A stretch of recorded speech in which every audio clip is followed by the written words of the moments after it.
Hello, family. So, uh, a story popped up on my on my alerts.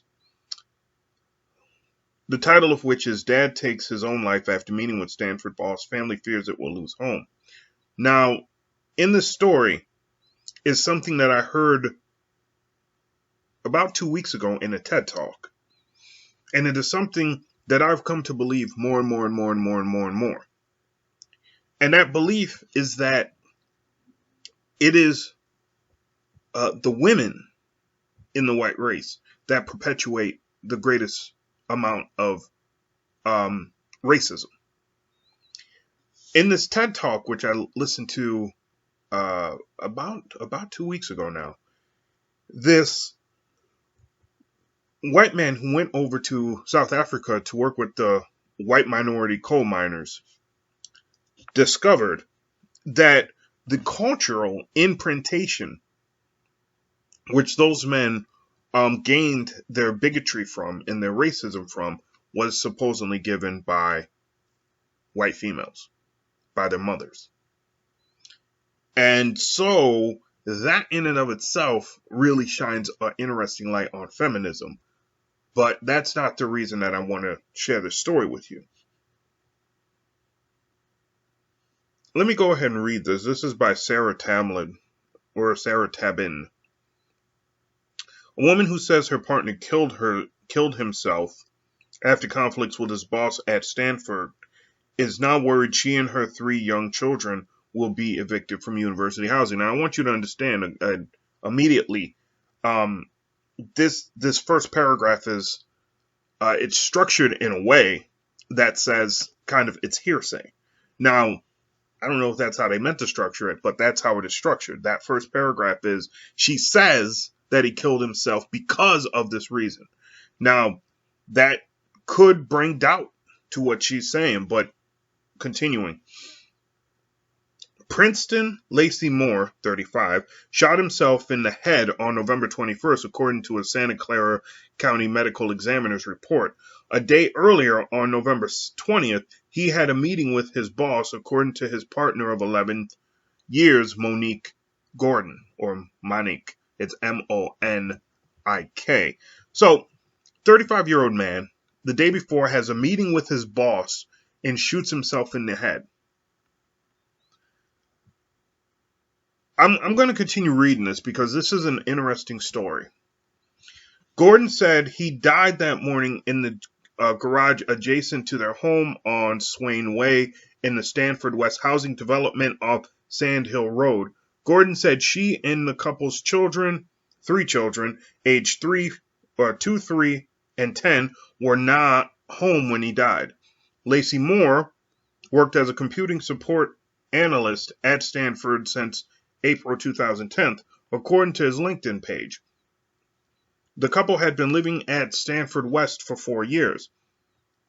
Gordon said she and her uncle went to the Stanford West leasing office. Now, this is important. There's so many layers in this story where racism seems to be coming out. And now this is Stanford, by the way. This is Stanford. And at Stanford University is where Dr. King's papers are housed. Gordon said she and her uncle went to the Stanford West leasing office on November 25th to discuss their situation. She said she offered to pay the next month's rent early, but was told she couldn't pay the rent because she's not a Stanford employee and isn't on the lease. Does this not sound like this is some sort of coordination? So you can't pay it because you're not a Stanford employee. Now, the Stanford employee killed himself after meeting with his boss. We'll get they kind of somewhat get into that in a moment.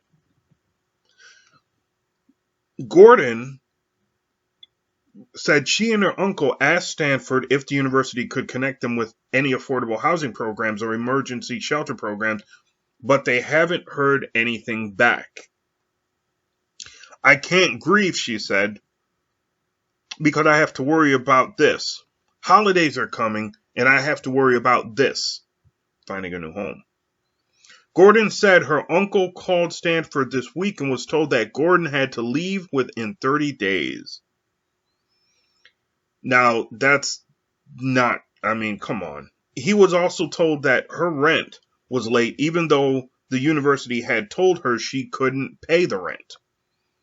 On Wednesday, Gordon said she put her rent in an envelope and stuffed it in the leasing office drop box after hours so that they couldn't turn the money down and use it as an excuse to kick her out. Sound familiar? A new section here. Mom puts name on homeless shelter waiting list. Yesterday, she put her name down along with the names of her children on a homeless shelter waiting list so that they will have a place to stay in case Stanford kicks them out. Gordon said she doesn't understand why no one at the university has reached out to even offer condolences. They haven't even reached out to offer condolences for her partner's death. This is Stanford. This is supposed to be a liberal university. This isn't, in Alabama. This isn't in Mississippi. This is supposed to be the liberal North. Stanford spokesman E.J. Miranda, said in an email yesterday that he didn't have information about the death or Gordon's housing situation. Gordon said Lacy Moore, who grew up in East Palo Alto and attended Manito Atherton High School, was a good father and partner and the sort of thoughtful, goofy person that everyone wanted as a friend. Quote, he's a good person and that makes everything so messed up, she said. But over the past 2 months, she saw his lighthearted nature dwindle, she said. Gordon doesn't know why her partner took his own life, but she thinks something was wrong at work. Here it goes. He felt harassed at work. This is the next section of the article. She said he had been complaining to her about a new supervisor who has been harassing him for the past several months and saying he was doing things wrong even though he was working the same way he had for years before. Now, I happen to have had many women bosses that acted this way. I've had many women bosses that acted this way. I've had a few that didn't, but I've had many who acted that way and wanted to always point. And some of them, by the way, I've worked with women who weren't bosses, but wanted to criticize and critique and find fault with everything that I did. I mean, it's a treacherous species, y'all. It is. Not to say that all of them are bad, but there is definitely something in that gene pool that makes them want to look at black men doing a good job and break them down and tear them apart so that those women can either themselves fill the vacuum with another white woman who is as vindictive as they are, or with a white man who's going to be beholden to them. Continuing here.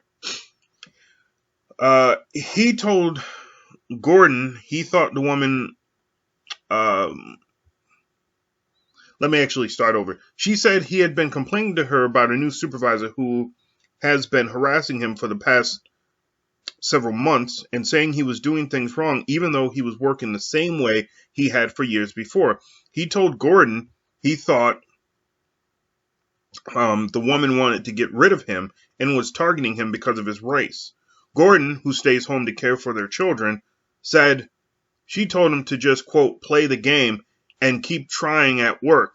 Gordon said Lacy Moore had a meeting with Stanford on November 20th. So he had a meeting with Stanford on November 20th, the day before he killed himself. He didn't tell her what was said in that meeting, and the university won't fill her in on what happened. So you're talking about a coordinated, systemic I hate using that phrase because it's what white people say to make themselves feel good about the whole systemic concept of racism. So it de-individualizes it. So it's not individuals. It's just, this whole conglomerate thing that happens that no one person is to blame for.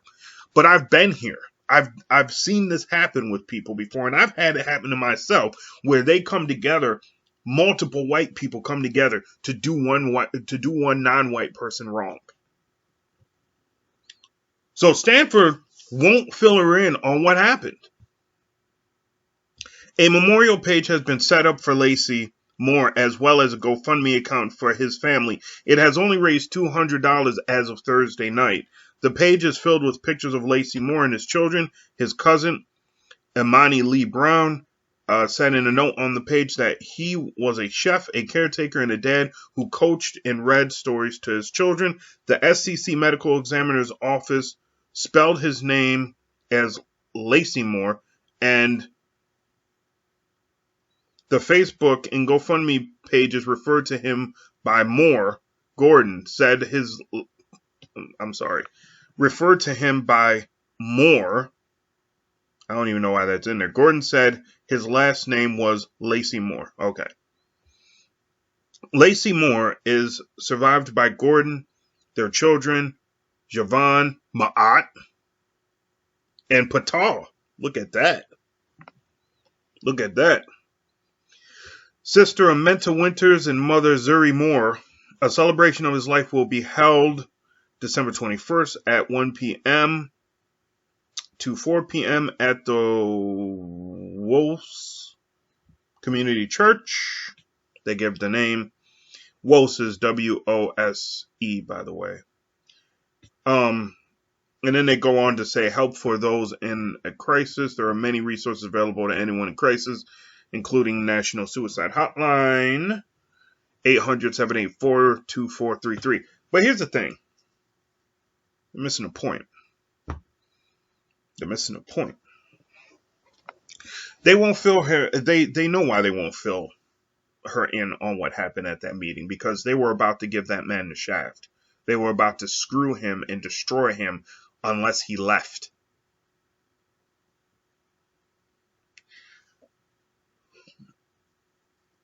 It is difficult, and this is the truth. And I think this is something that Dr. King struggled with later on in his workings. It's difficult to feel bad for people who continuously screw over another group of people, and then play the victim when they are found out. It's difficult. And I can't imagine and fathom what you have. Well, actually, no, I'm lying, because I can. I can imagine and I can fathom, putting your life and your time into something, and then having some racist white woman come in. And yes, it is a lot of white women out there who are undercover racists, come in and destroy what you have built, your reputation, just because they don't like the way you look.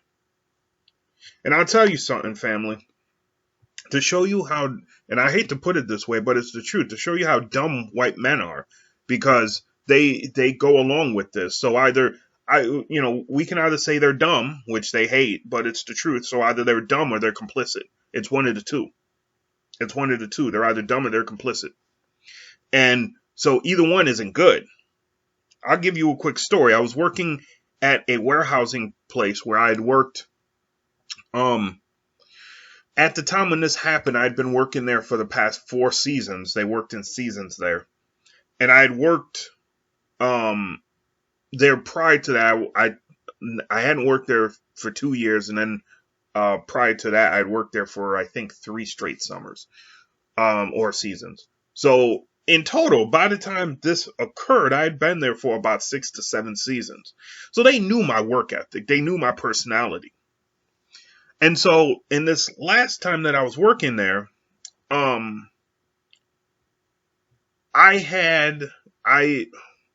did this actually go down? Because it's been a minute since I even thought about this. I had worked there, and this was a year.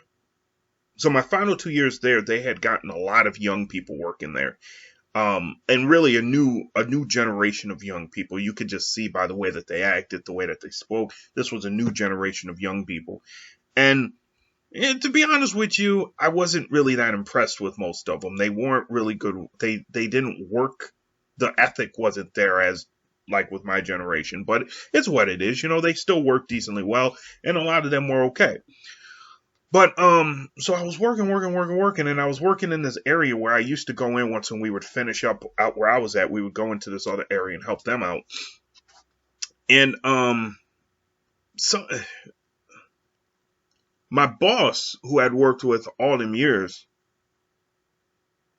um, I went in to talk to him about taking a day off, and he said something to me. He goes, "Yo, let me ask you something."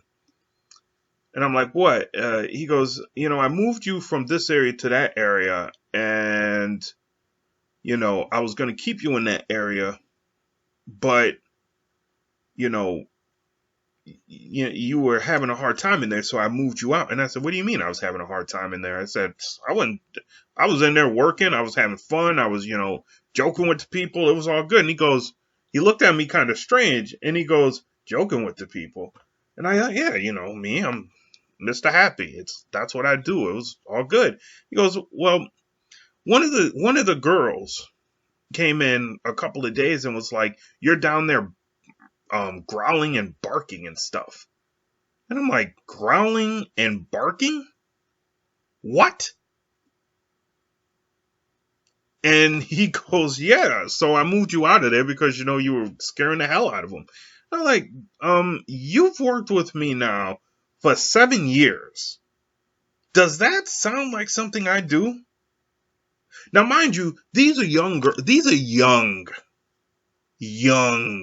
girls. You're talking about 18, 19-year-olds. This is 2008 to give you an idea.